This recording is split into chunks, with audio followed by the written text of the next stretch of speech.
Welcome to the Miscarriage Hope Desk Podcast, where we help women struggling with recurrent pregnancy loss by sharing stories of hope and interviews with experts in the field of fertility and miscarriage.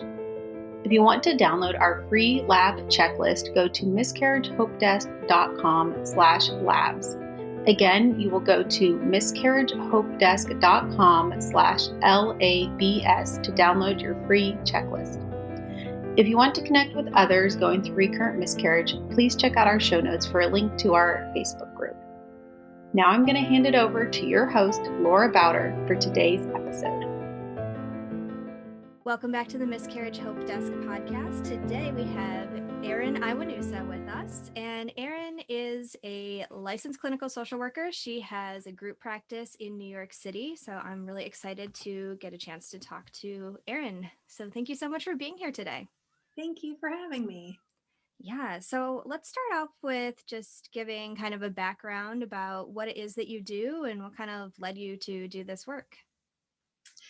Yes, so I am a therapist in private practice, and I became really interested in the work around pregnancy loss when I had my own experiences with pregnancy loss.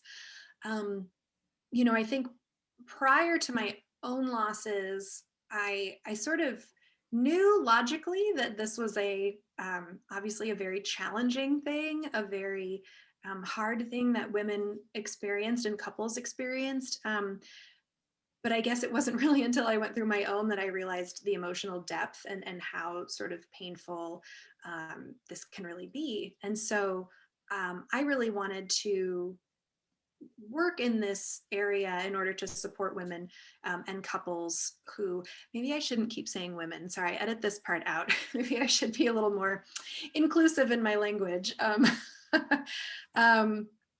wanted to start working with individuals who experienced pregnancy loss because I know how it felt. And so it felt like having more in the field, more in mental health to support couples and individuals is something that's really needed. I think it's something that is definitely lacking in our work. And so that's what brought me into working with pregnancy loss. Yeah, absolutely. Can you tell us a little bit about your own experience? Of course. So my husband and I, we met and married a little bit later in life. And so we were already going into pregnancy, what they would call a geriatric pregnancy, which never liked that term. No, nobody likes it. And to be honest, we went into it thinking pregnancy loss wasn't really on our minds. And I think for obvious reasons, nobody sort of goes into something that they're looking forward to or something that is hopefully going to be very exciting and wonderful with sort of this potential dread, right? You don't go into something hopeful thinking the worst. And so it really didn't cross our minds. So I've actually had 3 pregnancy losses, 3 consecutive losses. My first loss was actually a chemical pregnancy. And I had no idea even what that was at the time. I, woke up at around 4 a.m. I was, I had an early day at work. So, the alarm was set for about 6 a.m. and I woke up at 4 thinking that this is just the worst period of my life. I had a positive pregnancy test the day before, but the line was really faint and I just didn't know what it was. I thought it must have been a false positive. I now realize that those are incredibly rare. And so it was confirmed that I had a chemical pregnancy. We did get pregnant again the very next month. And we had our first miscarriage at 7 weeks. And that one was just, it was devastating. We weren't obviously even kind of planning for any of that. It was so unexpected. We went into that first doctor's appointment with such hope and we left feeling pretty horrible. And I think because we don't talk about it in our culture very much with our miscarriage at 7 weeks both of us really experienced a lot of shame around that. And I think just sort of this experience that's shrouded in silence. We were grieving, but do people really grieve about this because we don't talk about this? So there were sort of all of those questions about that first experience. And then, so we waited a little bit, sort of allowed ourselves to move through that miscarriage, became pregnant again. This would have been, all three of our losses were within the span of 11 months. And so this last loss, had a positive pregnancy test, went to the first appointment, everything was great, nice strong heartbeat. Just getting to that first appointment, we were like, whew, okay, we were so happy. And then we were actually out visiting family. We'd taken a road trip to see my mom and my stepdad. We're driving back home to New York, halfway, stopped at a hotel. I had headaches. I wasn't feeling good. I was more tired than usual. Woke up the next morning in the hotel with cramping and bleeding. My doctor called my doctor, said, go to the ER, your nearest ER, and they confirmed that there wasn't a heartbeat. We drove back to New York in silence, pretty much. It was a very, very challenging drive. And they had said, my doctor had said, since you're so far along, we want to do a D&C. So once you get back, get home, get settled, give us a call midweek, end of the week, we'll do a D&C. Well, we did not get to that point. We got home Sunday night, and Monday morning, we were now racing to my ER next to, well, we were home already. So we were running to the ER at home, and had the miscarriage naturally there. So that one was quite an experience, both, emotionally, but also a lot of just the physical trauma of having to go through that. Yeah. And how far along were you at that point? We were 11 weeks at that point. Yeah. And then, even following all of that, we go to an IVF, a fertility specialist, and, the response is, well, everything looks good. You should be able to have a baby on your own. And so there even sort of that follow-up, right? There just isn't even that support, even medically or emotionally, for the entire process, for this whole thing that this takes. It's not just the pregnancy losses themselves, but it's now, are we facing some unexplained infertility, or what does that even mean? Or do we have options here? And I think it just takes so much work and research to figure this out, on top of, just kind of needing that emotional support throughout the entire process. Sure. The grief does not stop with the loss of the pregnancy. No, definitely doesn't. So medically then, like, there really were no answers or nothing that was satisfying as far as why this has happened multiple times now. Right. Yeah. No answers. And since then, we have done so much research and work and trying to really figure out, what it is medically that we can do. And a lot of that has really come just from our own research, and it sort of makes sense, if you go to a fertility specialist, they're going to be looking at they have one line of thought, right? They're going to be looking at one set of issues. If you go to a functional medicine doctor, if you go to a nutritionist, right, they're going to have sort of the things that they look at. And so I do think that there's a lot of ongoing work that individuals or couples do to support their fertility journey. But it can feel very isolating. It can feel very lonely in that process. Yeah, and it can be such a frustrating thing too, depending on who in your life knows about it. Like, you may not have a lot of outlets to talk about it. And with your background in, counseling and therapy, were there certain things that you kind of knew you had to do for your own healing, or was it a little bit harder to apply what you would tell other people to yourself? That, I laugh at that question, because I've said this several times to others, as a therapist, as a clinician, I feel pretty good at being able to, if I have a problem or if I see a problem, I sort of know where to go to get the support I need, right? Like I understand, if you are experiencing anxiety, go to this type of therapist. If you are experiencing trauma, go to this type of therapist. This was the first thing in my life that I did not know where to turn. I mean, I didn't even know that there were therapists who specialized in pregnancy loss specifically. Yeah. And so even sort of figuring out, where do I go? Who do I talk to? Was very challenging. And I think that so much of that is because, as a therapist, we look at all of the things, all of the layers to these moments, right? This is not simply a pregnancy loss. There's a lot that comes with this. So there's we experience grief anytime there's a loss, right? We have that grief. But how do we grieve something that maybe was never there, right? Like we don't have those memories of a living and breathing child. We don't have photos of them. And so how do we kind of grieve that hope or that loss of a potential identity, as parents? How do we grieve this child or this pregnancy? I think another aspect to it is there's a lot of shame around it. If we don't talk about it, shame can really grow in silence.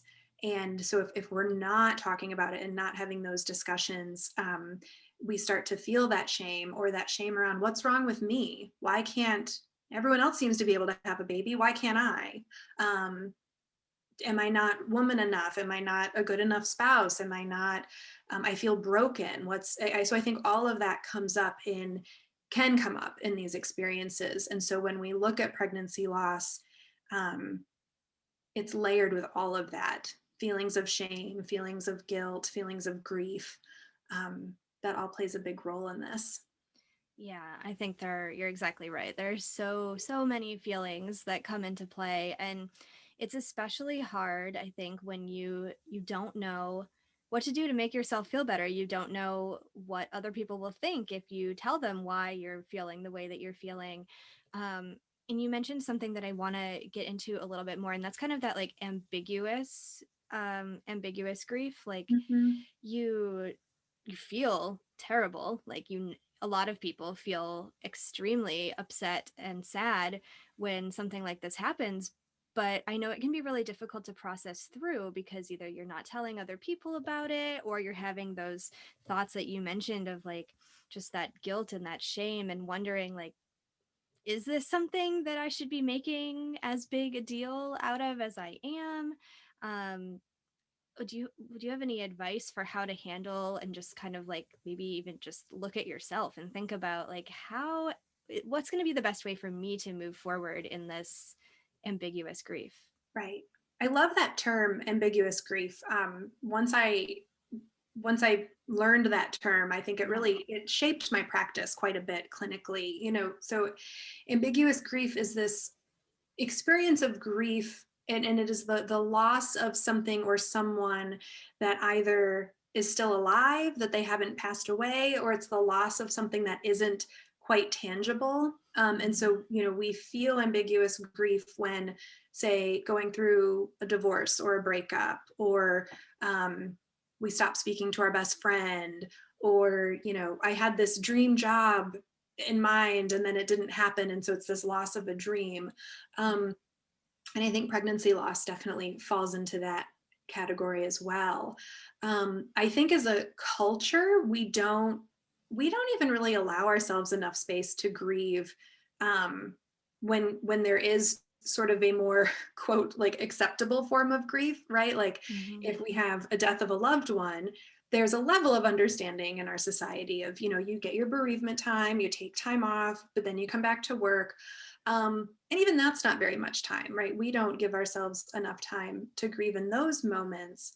And so then how do we as a culture and as a society allow ourselves to grieve these things like that are more ambiguous, something that maybe didn't exist in the first place? And it is so challenging. And I think, the best advice that I can give. And I think what's been helpful is to, one, just to be able to name it as grief. Yes, it might be ambiguous, but it is still grief. And so treating it in the same way that we would, more of what we think of as kind of normalized grief, allowing ourselves the space and the time to process that.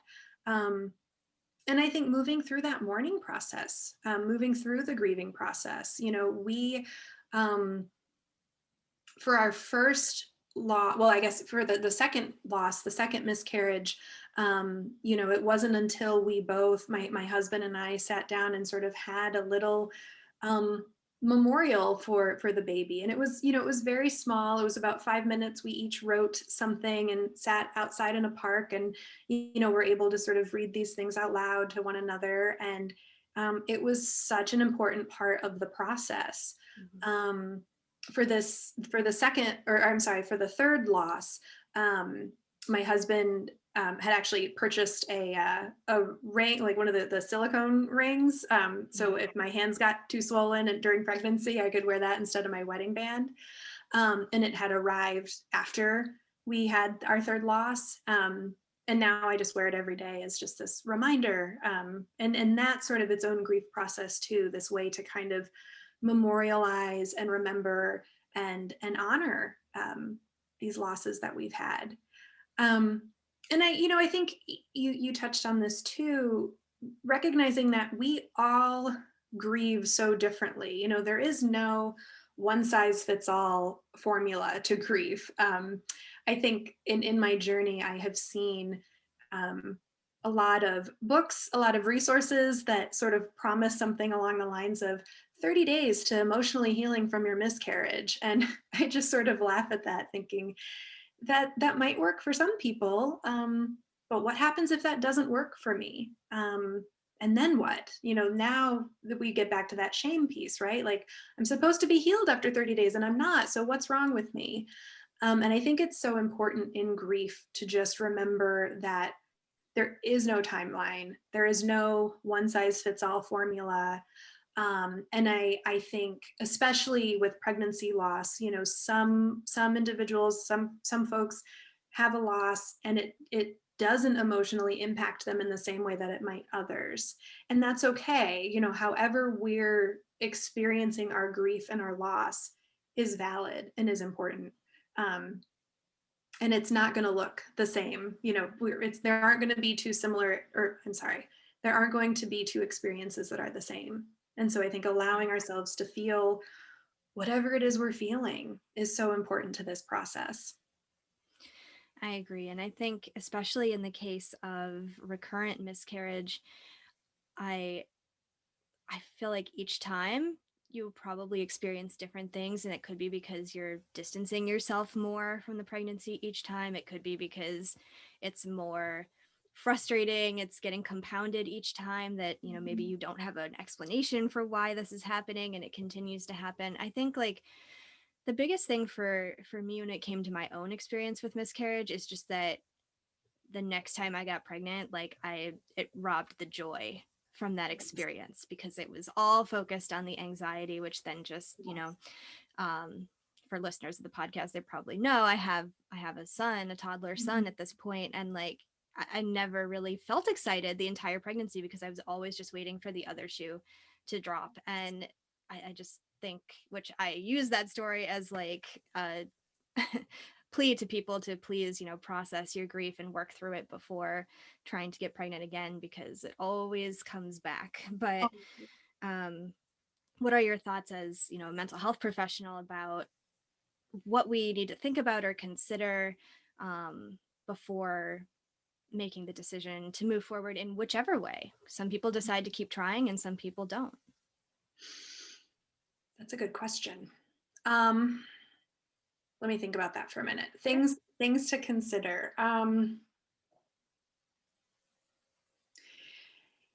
Like how do we know? So I hear this a lot from people that I work with, related to pregnancy loss or not. How do I know that I have grieved enough, quote, enough, right? Like, sure. What does that feel like, or what does that experience look like and feel like? And I do agree with you. I had such a similar experience the third pregnancy, you know, up until I heard that heartbeat, it was like 8 weeks of just intense anxiety. And it's so funny because, you know, as a therapist, we know all of the tools, right? Like we spend our days talking about, here are the tools that you can use to support yourself. Here's some skills you can use. And, you know, we're all human beings. And so we all experience anxiety. We all experience that. And really integrating those tools and skills are incredibly challenging, even when we know them. And so I wonder if first, even just kind of normalizing that experience, right? Like if you've been through a pretty serious loss, of course you're going to feel anxiety or worry or fear, because you're putting yourself in a vulnerable position. You know, getting pregnant after a miscarriage, or any pregnancy loss, is incredibly vulnerable because you're opening yourself up to that possibility of loss again. And so I think definitely just normalizing that experience and that the feelings that come up with that. But your question was tips for kind of how do we know? I think everybody's experience is going to be so unique and so individualized. You know, for us with our final pregnancy, it was, we just kind of gave ourselves some of that time and that space. You know, we felt that we had, you know, had our little memorial service. We had spent some time really kind of honoring the loss of this child. We spent some time honoring the loss of our soon to be, what we had hoped would be our identities as mom and dad. And I think for us, one day it felt there was a sense of calm about trying again. And maybe that is sort of the tip, I would say, is that if you start to have those conversations about trying again and you don't feel that jolt of like, oh my gosh, you know, like, then you may not be ready, and that's okay. And that's sort of why I kind of laugh about the term geriatric pregnancy, right? Because I think in the pregnancy world, there's so much pressure to like, well, your clock is ticking and you need to move and you need to do this. And no, you need to heal first. You need to really give yourself the emotional space to heal. And there is time for all of that other stuff to work out. And so I think if you can start to have those conversations about trying again, and for the most part, they feel the way they felt when you first had them, you know, for your very first pregnancy, then that might be an indication that you're ready to try again.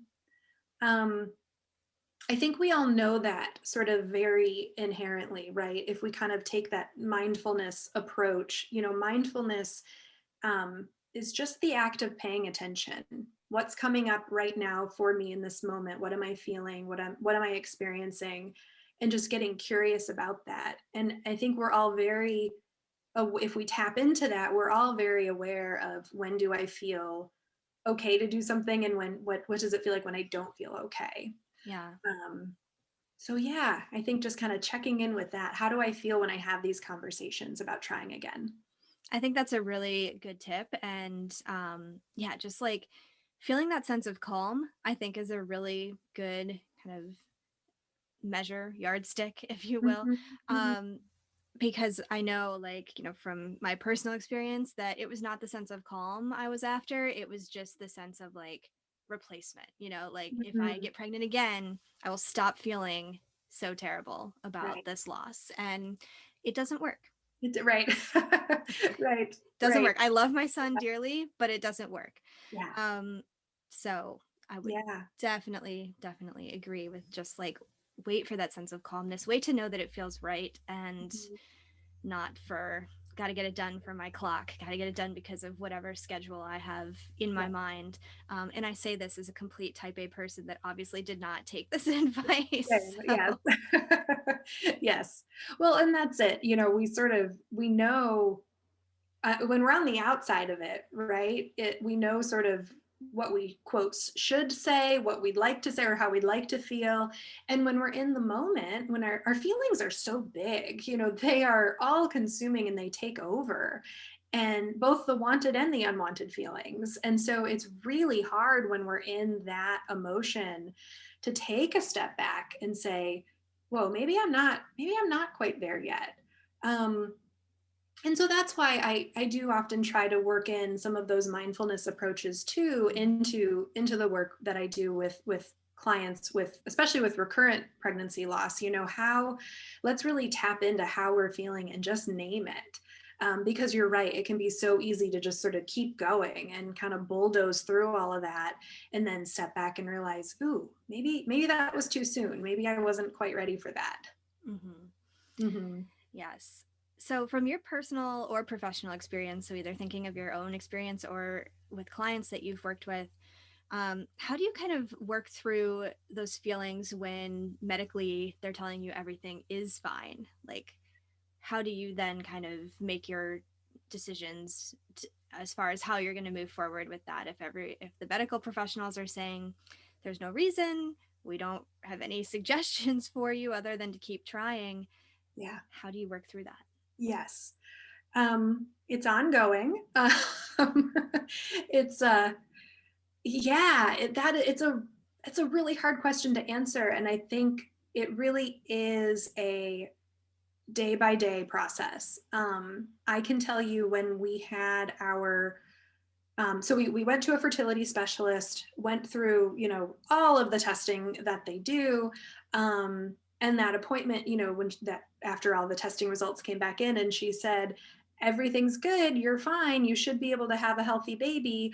Oh, now come and pay, thousands and thousands of dollars to try IVF. And we both, my husband and I, had this moment of something doesn't feel right.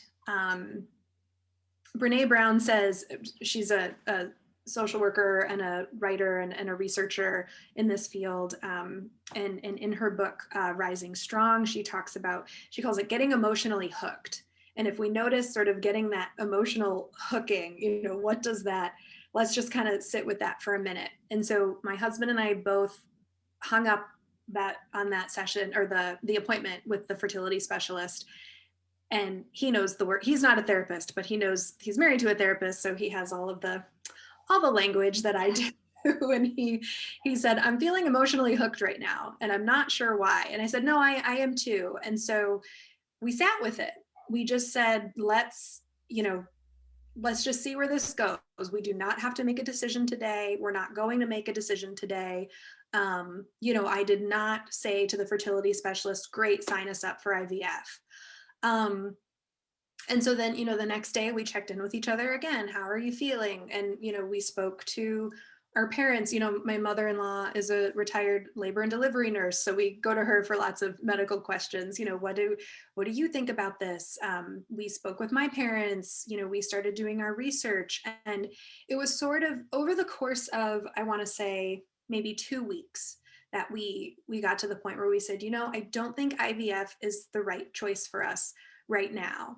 And come to find out, while I guess we won't really know quite yet, in the long run, we'll know if this was the right choice. But, as we've been doing more and more research, sort of realizing that this isn't the right choice for us right now. And we have sort of other options to explore. But yeah, that emotional moment of, oh my goodness, how IVF isn't even really a viable option for me, right? Like, that might help, it might not. That is talk about its own shame and grief experience, to be told that, here is this thing that we think medically could really work, but you even may not still be a good candidate for it.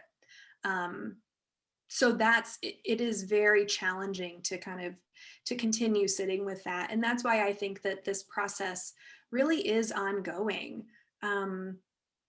I think that, as with a lot of things in grief, life does continue moving forward. I think, for example, if we lose somebody that we loved, we start to notice that even after somebody has passed, right, we kind of start to get back to normal. Life moves on. We integrate our grief. It's not that we've forgotten them and we don't miss them anymore, but things do kind of start to even out.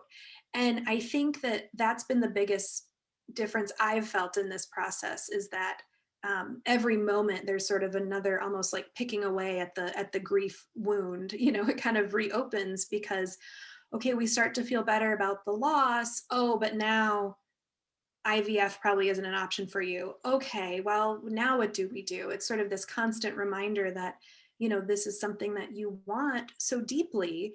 And there are all of these barriers to try to achieving this, and it's very hard. So I think continuing to support yourself emotionally through that, whether that's working with a great therapist, whether that's going to a support group, whether that's having, your support system in place. This is something I probably talk to my mom about this, every day.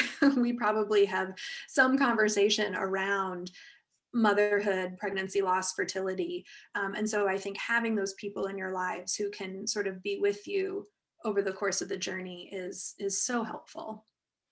Yeah, I totally agree. And that was going to be, my last question is just kind of like, we of course have listeners that listen to this podcast and kind of wonder, what can I do to either make myself feel better, to help me make a decision on how to move forward? So what would be like your biggest piece of advice for someone who is kind of newly going through this experience or is going through this experience again? Mm-hmm. What would you say to them? I think I say, one, be able to name it. I think that, when we can name our emotions and our feelings, that's half the battle. If we can really sit down and say, oh, I'm in shame right now. I'm experiencing some deep shame. That alone can really help start that I don't want to say start the healing process. Just naming it can really help decrease the intensity of those feelings. Because the minute we can sort of talk about it and name it, we start to feel relief from that. So one, just naming it, not being afraid to name I'm in shame or I'm experiencing grief. And then I think having a therapist or having somebody who, whether they're trained in something like this or even just a professional who's able to talk about grief and kind of sit in some of that, can be so impactful. And so I think finding that that therapist or that support person who can really provide that for you and to provide you that space to honor the grief and the loss, that I think is definitely the biggest support for us emotionally, is finding that therapist that you really trust and feel connected with. Definitely. And, we're still in a time where I think therapy is more accessible than ever, where there are a lot of therapists that are still completely virtual. And, I know a lot of therapists are extremely busy right now also, right, because there's a lot going on in the world. Yes. But I think therapy has never been more accessible, and Yes. It's something to look into for sure, because it can be a lot of big feelings, and it might not be enough to just talk about it with a partner or a family member who, you've told about this. Sometimes it can actually be really helpful to have somebody from kind of outside looking in. Mm-hmm. Yes. Oh, well, that's it, right? Because I'm not the only person going through this, right? Like Right. My husband is grieving as well. Sure. My mother, she's so excited to have grandchildren, and so she's kind of thinking through her own thoughts and feelings about that. And so when you are in this kind of family unit, everyone has their own responses to it. And you're so right, having that outside person who can just kind of be that supportive, that supportive clinical viewpoint is so helpful. Absolutely. Mm-hmm. Well, Erin, I really appreciate you sharing your story and your expertise with us today. Can you let the listeners know where they can connect with you online? Yes. So if you're my practice website. My practice name is Taproot Therapy. So our practice website is taproottherapynyc.com. We're on Instagram. The Instagram name is the same, Taproot Therapy NYC. And then I also have, my own personal website, which is my full name, Erin Iwanusa, lcsw.com. LCSW is the licensed clinical social worker. Yes, all those links will be in the show notes. And Erin, thanks again for coming on and speaking with us today. I really appreciate it. Thank you so much. Thank you for joining us today, and don't forget to check out our show notes for details on joining our Facebook group and for following along on Instagram. If you would like a free recurrent pregnancy loss lab checklist, go to miscarriagehopedesk.com/labs. Again, that's miscarriagehopedesk.com/LABS to get your free downloadable checklist. And for even more resources, visit the Miscarriage Hope Desk website, where we have stories of hope plus an entire library of evidence-based research articles related to fertility and miscarriage. If you enjoyed this episode, I would so appreciate it if you rate, reviewed, and subscribed to the Miscarriage Hope Desk podcast. Your ratings and reviews will help others to find us. I want to wrap up by saying that if you are going through a miscarriage, my heart goes out to you, and as difficult as your experience may be, I want you to know that you are not alone and that you will find a path forward.